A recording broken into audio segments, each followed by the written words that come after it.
தமிழ்நாடு சட்டப்பேரவையில் நீட் தேர்வுக்கு எதிராக அரசினர் தனி தீர்மானம் இன்று தாக்கல். மத்திய அரசின் வெளிநாட்டு நிதி ஒழுங்குமுறை திருத்த மசோதாவுக்கு எதிராகவும் தனி தீர்மானம் முன்மொழியப்பட இருப்பதாக அறிவிப்பு.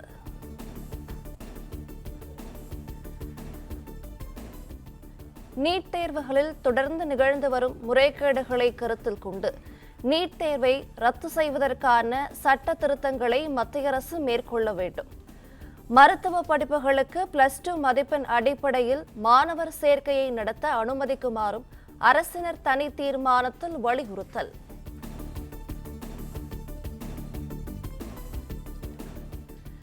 நீட் தேர்வின் அடிப்படையில் மருத்துவ படிப்புகளுக்கான தரவரிசை பட்டியலை வெளியிட்டார் அமைச்சர் அருண்ராஜ். விழுப்புரத்தை சேர்ந்த வேங்கடபதி வேலாயுதம் முதலிடத்தையும் புதுக்கோட்டையை சேர்ந்த மாணவி ஸ்ரீனிகா 2ஆம் இடத்தையும் பிடித்தனர்.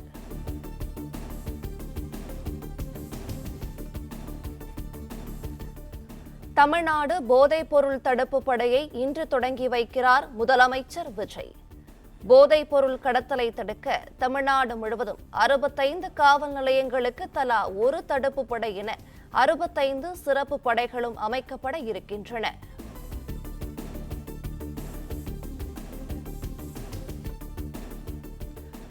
போதைப்பொருள் புழக்கத்திற்கும் பழக்கத்திற்கும் எதிரான விழிப்புணர்வை ஏற்படுத்துவதில் முதலமைச்சர் விஜய் தீவிரம். சென்னை சேப்பாக்கத்தில் உள்ள மாநில கல்லூரியில் மாணவ மாணவிகளுடன் சேர்ந்து போதைப்பொருள் விழிப்புணர்வு உறுதிமொழி ஏற்கிறார்.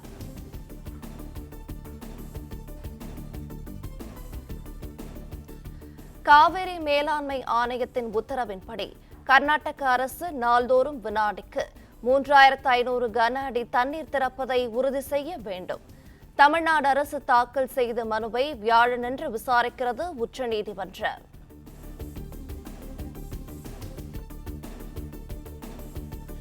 தலைநகர் டெல்லியில் இன்று கூடுகிறது காவிரி ஒழுங்காற்று குழு கூட்டம். இன்று பிற்பகல் 3 மணி அளவில் அவசரமாக கூடுகிறது காவிரி நீர் மேலாண்மை ஆணைய கூட்டம்.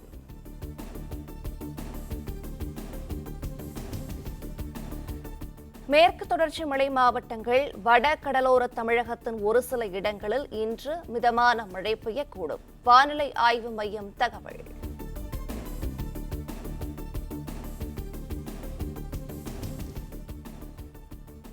சென்னை பெருநகர் மற்றும் புறநகரின் ஒரு சில பகுதிகளில் இன்று மாலை அல்லது இரவு நேரங்களில் இடி மின்னலுடன் மிதமான மழை பெய்ய வாய்ப்பு. சென்னையில் பகல் நேர வெப்பநிலை 100 டிகிரி ஃபாரன்ஹீட்டாக பதிவாகக்கூடும் என்று வானிலை மையம் எச்சரிக்கை.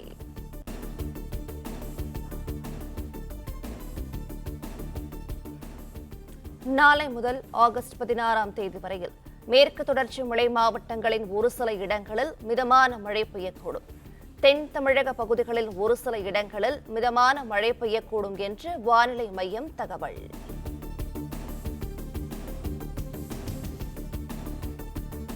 வட உள் தமிழகத்தில் அடுத்த 2 நாட்களுக்கு பகல் நேர வெப்பநிலை ஒரு சில இடங்களில் 2 முதல் 3 டிகிரி வரையில் அதிகரிக்கக்கூடும். வானிலை மையம் தகவல்.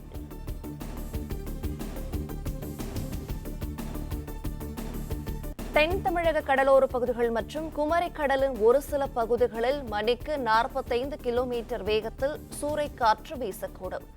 தென்மேற்கு வங்கக்கடலும் சூறைக்காற்றுக்கு வாய்ப்பிருப்பதாக மீனவர்களுக்கு வானிலை மையம் எச்சரிக்கை.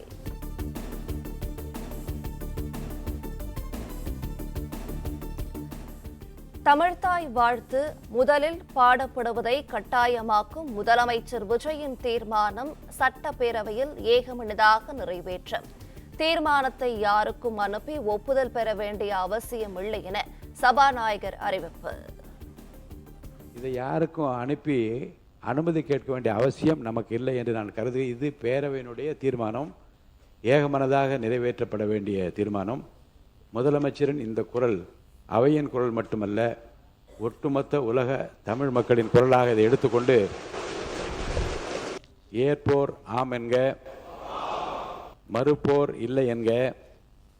மறுப்போரே இல்லை என்று கருதுகிறேன். மறுப்போரே இல்லை. தீர்மானம் ஒரு மனதாக நிறைவேறியது.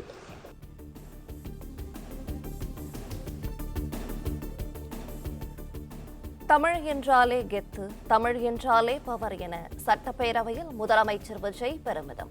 தமிழ் என்றால் ஒட்டுமொத்த தமிழ்நாடும் ஒன்றாக வந்து நிற்கும் எனவும், தமிழ்நாடு சும்மா இருக்காது எனவும் உரை.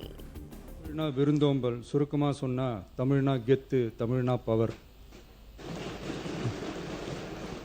ஒரு பேரு, ஒரு சொல்லு, ஒரு மிகப்பெரிய வரலாறுனா அது நம்ம தமிழ் தான். ஒரு கட்சிக்கு பிரச்சனைனா சம்பந்தப்பட்ட அந்த கட்சி மட்டும்தான் போராடும். ஆனால் தமிழ்னு சொன்னா ஒட்டுமொத்த தமிழ்நாடும் ஒன்றா வந்து நிற்கும்.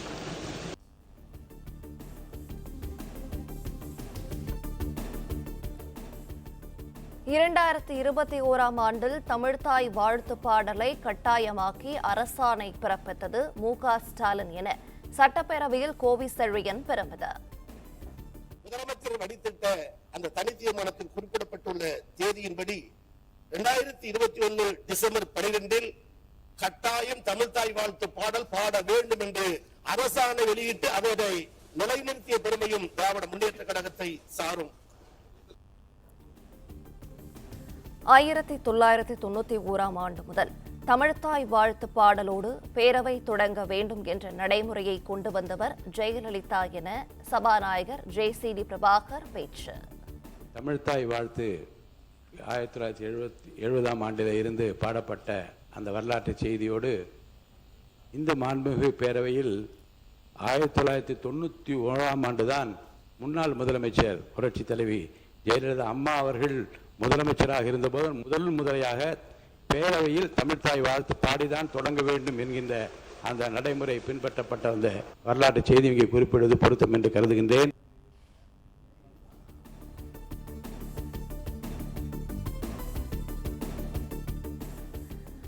தேசப்பற்றும் மொழிப்பற்றும் பரஸ்பரம் வேறு வேறு அல்ல என தமிழ்தாய் வாழ்த்து தீர்மானம் மீது அதிமுக பொதுச் செயலாளர் இபிஎஸ் பேச்சு. தமிழர் உரிமை என்று வரும்போது அனைவரும் ஒரே குரலில் எடுக்க வேண்டும் என வலியுறுத்தி தீர்மானத்திற்கு ஆதரவு.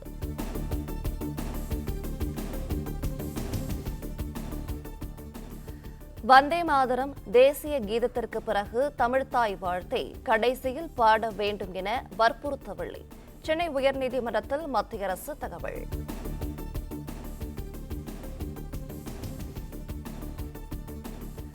கரும்புக்கான ஊக்கத்தொகையை உயர்த்தி சட்டப்பேரவையில் அறிவிப்பு வெளியிட்டார் முதலமைச்சர் விஜய்.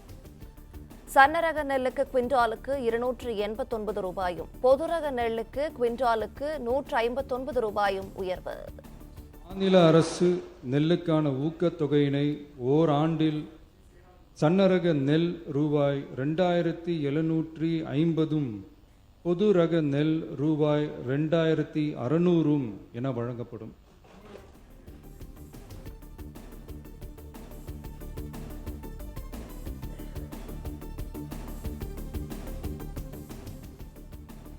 பொதுரக நெல் இனி குவிண்டால் 2600 ரூபாய், சன்னரக நெல் 2750 ரூபாய். ஊக்கத்தொகையை மாநில அரசு 156 ரூபாய்க்கு மேல் உயர்த்தி வழங்குவது முதல் முறை என முதலமைச்சர் விஜய் பெருமிதம். சன்னரக நெல் ரூபாய் 2750 பொது ரக நெல் ரூபாய் 2600 என வழங்கப்படும். மாநில அரசு நெல்லுக்கான ஊக்கத்தொகையினை ஓராண்டில் 156 ரூபாய்க்கு மேல் உயர்த்தி வழங்குவது வரலாற்றில் இதுவே முதல் முறையாகும்.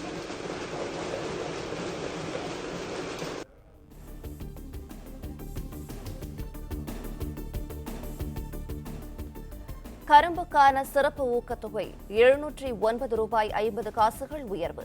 டன் ஒன்றுக்கு 4000 ரூபாய் வழங்கப்படும் என முதலமைச்சர் விஜய் அறிவிப்பு. 2025-26 கரும்பு அரவை பருவத்தில் சர்க்கரை ஆலைகளில் பதிவு செய்து கரும்பு வழங்கும் விவசாயிகளுக்கு ஒன்றிய அரசு மெட்ரிக் டன் ஒன்றுக்கு ரூபாய் 3290.50 நிர்ணயம் செய்துள்ளது. அதற்கு மேல் தமிழ்நாடு அரசால் சிறப்பு ஊக்கத்தொகையாக டன் ஒன்றுக்கு 709.50 ரூபாய் வழங்கப்படும். இதன் மூலம் விவசாயிகளுக்கு டன் ஒன்றுக்கு 4000 ரூபாய் கரும்பு விலையாக கிடைக்கப்பெறும்.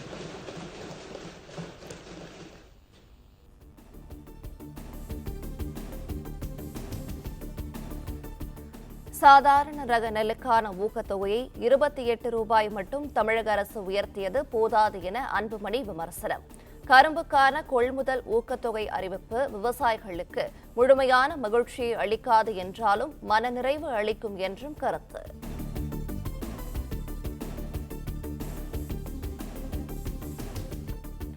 டெல்லி போராட்டத்தில் மாணவர்களை போலீசார் தாக்கியது தொடர்பாக நாடாளுமன்றத்தில் விவாதிக்க மத்திய அரசு சம்மதம். எதிர்க்கட்சிகள் தொடர் அமளியில் ஈடுபட்டு வந்த நிலையில் உள்துறை அமைச்சர் அமித்ஷா விளக்கம் அளிக்க இருப்பதாக தகவல்.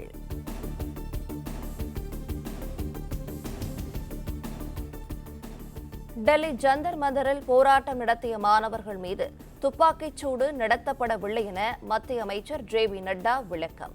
உண்மைக்கு மாறான தகவல்களை ராகுல் காந்தி கூறி பொதுமக்களை தவறாக வழிநடத்துவதாக குற்றச்சாட்டு.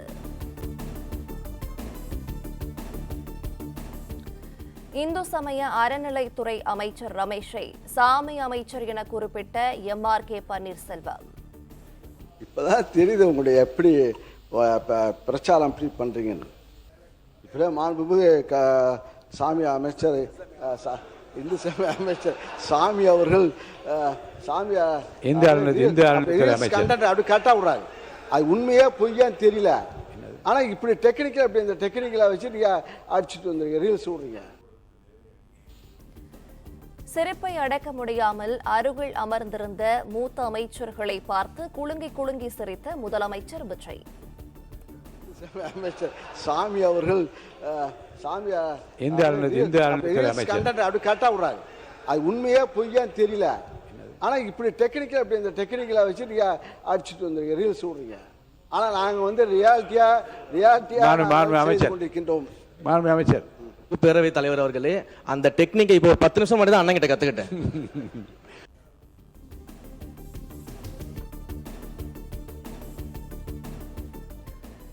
கரும்பு தோட்டத்தில் கான்கிரீட் போட்டு நடந்த விவசாயி என மு.க. ஸ்டாலின் குறித்து அமைச்சர் ரமேஷ் மறைமுக விமர்சனம். கே.என். நேரு, ஏவவேலு ஆகியோர் விவசாயிகள் என முன்னாள் அமைச்சர் எம்.ஆர்.கே. பன்னீர்செல்வம் பேசியதற்கு பதிலடி. எல்லாரும் விவசாயிகள் அண்ணன் ஒவ்வொருத்தரை பத்தியும் சொல்லும் போது ஒரு முக்கியமான விவசாயியை மறந்துட்டாரு.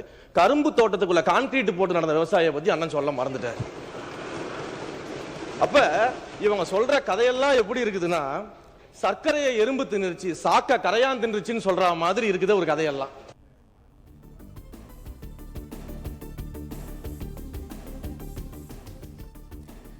இருநூறு தொகுதிகளில் வெல்வோம் என கூறிய திமுக தேர்தல் அறிக்கையில் விவசாய கடன் தள்ளுபடி என வாக்குறுதி அளிக்காதது ஏன் என அமைச்சர் ஆதவ் அர்ஜுனா கேள்வி.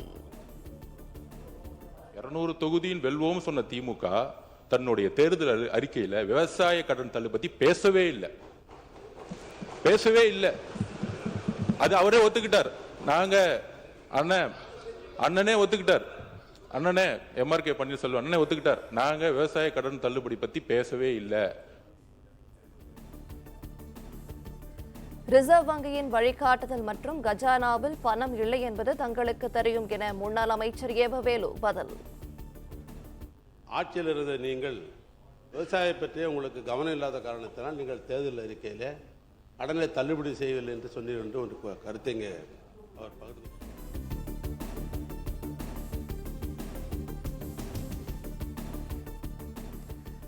திமுக ஆட்சியில் 309 கோடி ரூபாயில் நெல் சேமிப்பு கிடங்குகள் கட்டப்படும் என்ற வாக்குறுதி நிறைவேற்றப்படவில்லை என அமைச்சர் ரமேஷ் குற்றச்சாட்டு.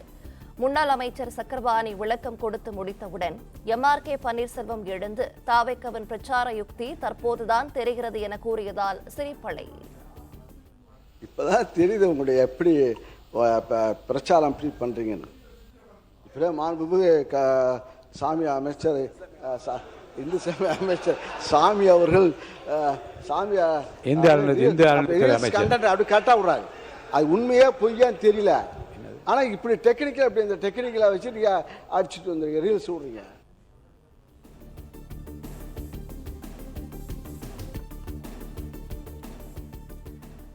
அமைச்சர்கள் புசி ஆனந்த், மரிய வில்சன் வரும் காலங்களில் பிழையின்றி பேச வேண்டும் என உதயசூரியன் சின்னத்தில் வென்ற மதிமுக எம்எல்ஏ ராஜேந்திரன் வேண்டுகோள்.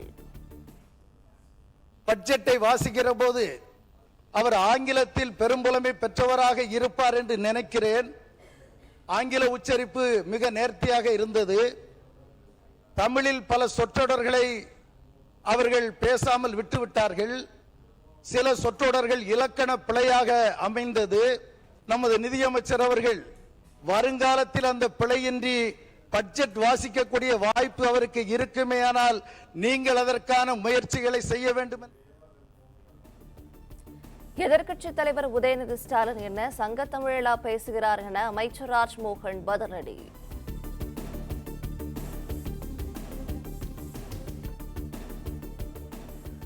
சட்டப்பேரவையில் சக எம்எல்ஏக்களை திமுக எம்எல்ஏக்கள் உருவகேலி செய்கின்றனர். தனது பேச்சு வழக்கை வைத்து கிண்டல் செய்கிறீர்களா என அமைச்சர் மரிய வில்சன் டென்ஷன். சார், நான் பேஸ்கெட்பால் பிளேயர். ஆக்சுவலாக ஒரு அஃபென்ஸாக ஆடுவேன், டிஃபென்ஸாக ஆடுவேன். எப்போ டிஃபென்ஸ் ஆடணும், எப்போ அஃபென்ஸ் ஆடணும் எனக்கு ரொம்ப நாளாக நீங்கள் கற்றுனீங்கன்னா நானும் கற்றுக்க அப்படி வேணாம், குறுக்க பேச வேண்டாம். எனக்கு ஒரு மொழி என்னோட கிறிஸ்டியானிட்டி கற்றுக் கொடுத்துருக்கு. அன்பு மொழி, அமைதி மொழி, இரக்கத்தின் மொழி. நாங்கள் ட்ரை பண்ணுறோம், நாங்கள் முயற்சி பண்ணுறோம். நீங்க சம்பந்தமே இல்லாம இந்த உறவு கேலி பண்றது நான் உங்களுக்கு அட்வைஸ் கொடுக்குறேன். நீங்க தமிழ்ல இப்படி பேசுங்க. எனக்கு யூனிக் இப்படிதான் பேச முடியும்.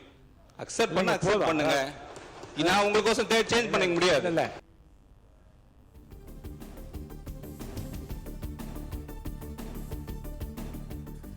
திமுக ஆட்சியில் நிதியமைச்சராக இருந்த பிடிஆர் பழனிவேல் தியாகராஜன் தமிழில் பேச தடுமாறவில்லையா? எதிர்க்கட்சியாக இருந்த அதிமுக எம்எல்ஏக்கள் என்ன கிண்டலா செய்து கொண்டிருந்தனர் என அமைச்சர் ஆதவ் அர்ஜுனா கேள்வி. திமுக ஆட்சியில திரு பிடிஆர் பழனிவேல்ராஜன் அவர்கள் பட்ஜெட்டை தாக்கல் பண்ணும்போதும் நடந்ததுதான். அவர் அமெரிக்கால இருந்து வந்தவர், அக்கௌண்ட்ஸ் படிச்சு வந்தவர். அவர் தாக்கல் பண்ணும்போதும் வந்தது. இதை யாரும் அப்பொழுது கேலியோ கிண்டலோ செய்யல. அன்னைக்கு இருந்த எதிர்கட்சியா இருந்த அதிமுகவுக்குமே எதுவுமே செய்யல. அது ஒவ்வொருத்தருடைய ஒரு மொழி. அது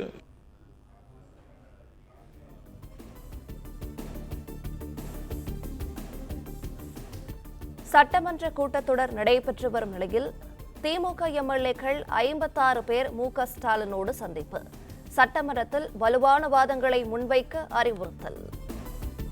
பிளே ஸ்டோர் மற்றும் ஆப் ஸ்டோரில் இருந்து பாலிமர் செயலியை QR கோடு மூலம் பதிவிறக்கம் செய்யுங்கள். செய்திகளை உடனுக்குடன் பெறுங்கள்.